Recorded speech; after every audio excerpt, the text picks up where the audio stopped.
ला रहे हैं। और इसमें इन्होंने लिख रखा है कि मेरी भव बाधा हरो राधा नागर सोई, जातन की झाई परे श्याम हरित दुति हो।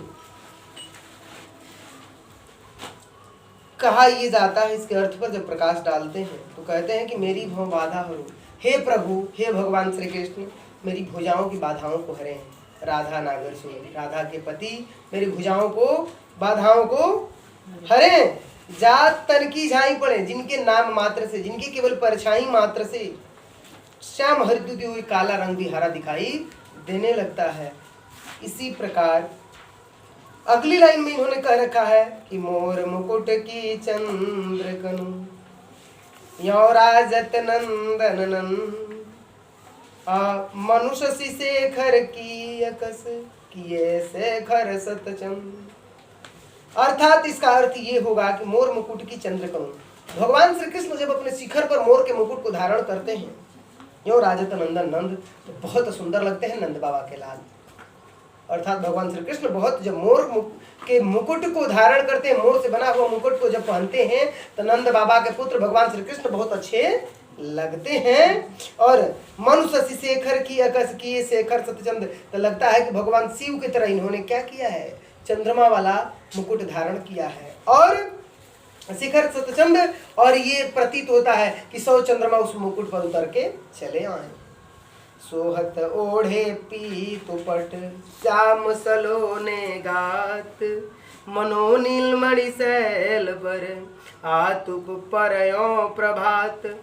सोहत ओढ़े पीतुपट, जब भगवान श्री कृष्ण पीले वस्त्र को धारण करते हैं, पीले वस्त्र को भगवान श्री कृष्ण पहनते हैं, तो श्याम सलोनी गात, तो बहुत सुंदर लगते हैं। सांवले रंग में जब पीले रंग के वस्त्र को धारण करते हैं तो बहुत सुंदर लगते हैं। मानो नीलमणि, मानो कि नीलमणि पर्वत पर आतुप परयो प्रभात, अर्थात नीलमणि पर्वत पर सुबह की किरण आके पड़ रही है और पीले रंग की किरण जब पड़ रही है पर्वत पर, तो पर्वत चमक रहा है।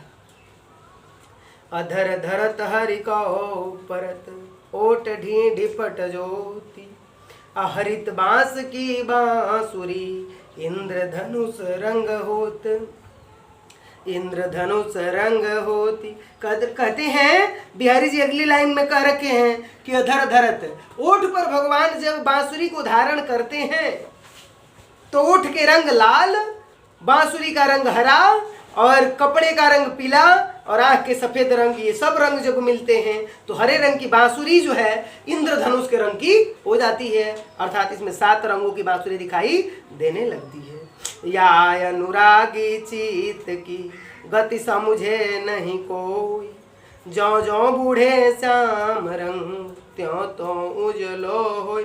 या अनुरागी चित्त की, भगवान को जो समझ नहीं पाया, भगवान अनुरागी चित्त की समझे नहीं कोई, इनको कोई आज तक समझ नहीं पाया। जो जो बूढ़े श्याम रंग, जैसे जैसे सांवला रंग पुराना होता चला जाता है, त्यों तो उजलो होती, तो इनका ऐसा प्रेम है, ऐसा इनका ये रंग है कि इसमें जो जो लोग डूबते चले जाते हैं इस सांवले रंग में, तो पवित्र होते चले जाते हैं। उजलो का अर्थ पवित्र होता है, तो ऐसे वैसे भी लोग पवित्र होते चले जाते हैं। तो लगुया मन सदन में हरि आवे कहीं बाट, मन में, मन रूपी सदन में यह आस लगी हुई है कि किसी दिन हरि का बाट आएगा, किसी दिन भगवान आएंगे। अब बिकट जटे जो लगू निपट, तो मैं अपने मन रूपी सदन के हृदय को, जो भगवान मेरे हृदय में प्रवेश कर जाएंगे, मैं उस हृदय को बंद कर दूंगी, उसे बंद कर दूंगा, उस कपाट को बंद कर दूंगा, न कपट कपाट और कभी खोलूंगा नहीं। जगतु जना यो जही सकुल, सो हरि जान्यो नाही, जो अखिन अखिनु सबू देखियो आखिन देखी जान। करें कि जिसने इस पूरे संसार को हमको दिखाया है, जिस भगवान ने इस संसार को हमें दिखाया है, उस प्रभु को हम आज तक नहीं देख पाए। जिस प्रकार, उसी प्रकार से कह सकते हैं जैसे आँख हमें सब कुछ दिखाती है, लेकिन हम आज तक अपनी आँख को देख नहीं पाते।